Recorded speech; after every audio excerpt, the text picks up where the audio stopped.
চন্দ্রের লেখা কবিতা আমি সেই মেয়ে। আমি সেই মেয়ে। বাসে ট্রেনের রাস্তায় আপনি যাকে রোজ দেখেন, যার শাড়ি কপালে টিন, কানের দুল আর পায়ে গোড়ালি আপনি রোজ দেখেন, আর অনেক কিছু দেখতে পাবার স্বপ্ন দেখেন। স্বপ্নেই যাকে ইচ্ছে মতন দেখেন, আমি সেই মেয়ে। বিহারের প্রত্যন্ত এলাকায় দিনের আলোয় যা সব ছায়া মারানো আপনার ধর্মে নিষিদ্ধ, আর রাতের গভীরে যাকে বস্তি থেকে তুলে আনতে পায়ে বলবন্ধা ছড়ান আপনি, আর সুসজ্জিত বিছানায় যার জন্য অপেক্ষায় অধীন হয় আপনার রাজকীয় রংপুত্র, আমি সেই মেয়ে।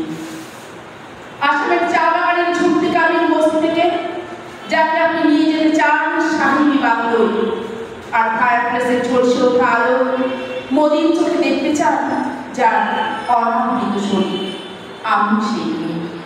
রাজস্থানের শুকনো উঠোন থেকে পিপাসার জল আনতে যাকে আপনি পাঠিয়ে দেন 10 মাইল দূরে সরকারি ইদারায়, আর 20 মাইল হেঁটে ক্লান্ত বিধ্বস্ত যে রমণী খরা কাঠে ঘরে ফিরলেই যাকে আপনি বসিয়ে দেন চুলার আগুনের সামনে আপনার রুটি বানাতে, আমি সেই মেয়ে।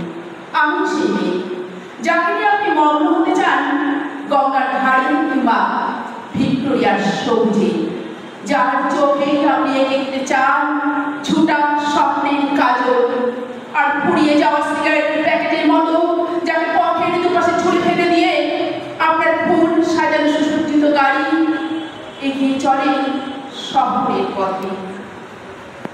করে লেখা আলোর গধূলিতে একা দাঁড়িয়ে থাকা, আমি সেই মেয়ে। আমি সেই মেয়ে। এমনকি দেবতারাও যাকে ক্ষমা করেন না, অহংকার আর শক্তির গর্ভে যার গর্ভে রেখে দিয়ে যান কুমারী অপবাদ, চোখের জলে কুন্তি হয়ে নদীর জলে বিসর্জন দিতে হয় কর্ণকে আত্মযোগে, আমি সেই মেয়ে। আমি সেই মেয়ে।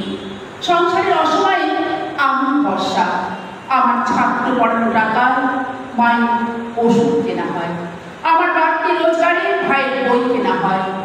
প্রবল বৃষ্টিতে ভিজতে থাকে আমার সারা শরীর, কালো আকাশ মাথায় নিয়ে আমি ছাতা হয়ে থাকি, ছাতার নিচে সুখে বাঁচে সংসার।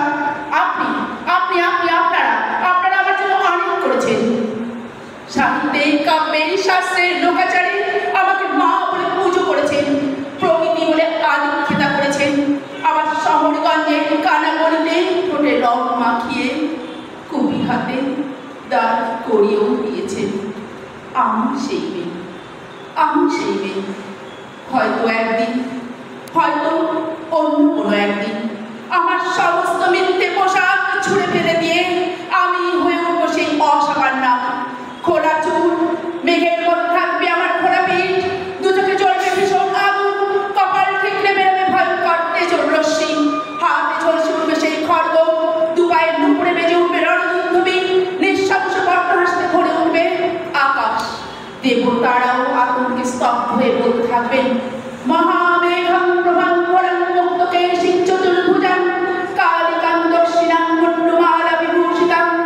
প্রচন্ড দাবানলের মধ্য দিয়ে আমি এগোতে থাকবো, আর আমার এগিয়ে যাওয়ার পথের দুপাশেই মুন্ডহীন অসংখ্য দেহ ছটপট করতে থাকবে। সভ্যতার দেহ, প্রগতির দেহ, উন্নতির দেহ, সমাজের দেহ। হয়তো আমি সেই মেয়ে, হয়তো হয়তো